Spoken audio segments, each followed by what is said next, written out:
अरे, तुमने ही तो कहा था इसका दाम कुछ नहीं। हाँ तो कुछ नहीं दे दो। सोमू थैली में झांकता है और उसकी आंखें फटी की फटी रह जाती है।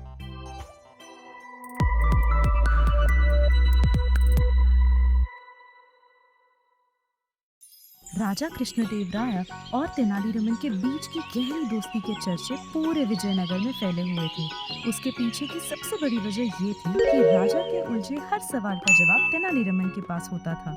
रमन राजा को हर मुश्किल का सुझाव बड़ी चतुराई से देता।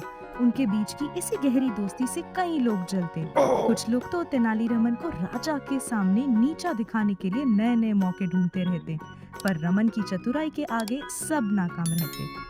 विजयनगर में सोमू फल वाला तेनाली की चतुराई पर बहुत जलता। वो ये साबित करना चाहता था कि तेनाली से ज्यादा वो चतुर है। एक दिन उसे मौका मिल गया। तेनाली फल खरीदने मंडी गया। अरे क्या बात है तेनालीरामन, आज आप यहाँ कैसे पधारे? वो दरअसल मुझे कुछ मीठे फल लेने थे। अरे मेरी ये दुकान अपनी ही समझो, जो फल चाहिए ले लो। ये मीठे अमरूद और जामुन, ये पके केले, जो मन चाहे ले लो। ये केले कैसे दिए? मैं ये केले लेना चाहूँगा। अरे मैंने कहा ना, जो तुम्हारा मन चाहे ले सकते हो। पर इसका दाम तो बताओ। कुछ नहीं, तुम कितने दिन बाद पधारे हो, हमें कभी तुम्हारे मेहमान नवाजी का मौका तो दो। तेनालीरामन सोमू की बात मान के केले एक के बाद एक खा लेता है। ये केले तो बहुत स्वादिष्ट थे सोमू, तुम्हारा बहुत धन्यवाद। चलो फिर मिलते हैं। अरे तेनाली, कहाँ जा रहे हो बिना दाम चुकाए? अरे, तुमने ही तो कहा था इसका दाम कुछ नहीं। हाँ तो कुछ नहीं दे दो। तेनाली समझ गया कि सोमू उसके साथ चालाकी कर रहा है, उसे जानबूझकर नीचा दिखाने की कोशिश कर रहा है। ठीक है सोमू, कल राजा के दरबार में आ जाना, वहीं मैं तुम्हारा कुछ नहीं दे दूंगा। दूसरे दिन राजा का पूरा दरबार भर गया। सोमू और तेनाली भी आ गए और कल का पूरा वाक्या पूरे दरबार के सामने राजा को सुनाया। सब लोगों के बीच घुसपुस होने लगी। सबको लगा इस बार सोमू के हाथों तेनालीरामन की हार तो पक्की है। राजा भी सोच में पड़ गए, इस बार तेनालीरामन को बुरा फंसाया है। देखते हैं कैसे तेनालीरामन अपने आप को बाहर निकालता है। तेनाली, तुमने कुछ सोचा है कि कैसे तुम सोमू का कुछ नहीं लौटाओगे?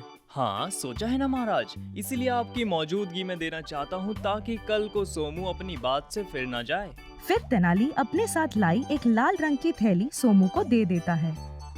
ये लो सोमू, अब मुझे यकीन है कि तुम्हें मुझसे कोई शिकायत नहीं रहेगी। सोमू थैली में झांकता है और उसकी आंखें फटी की फटी रह जाती है।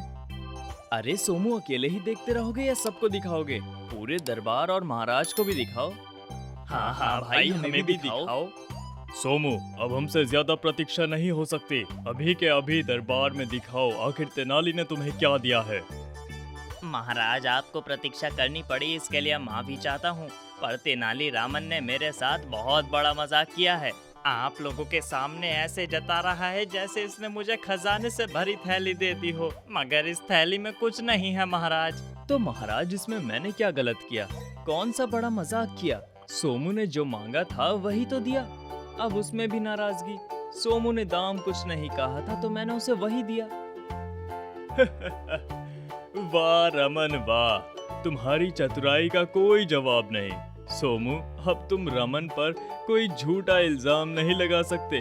उसने एकदम सटीक उत्तर दिया है।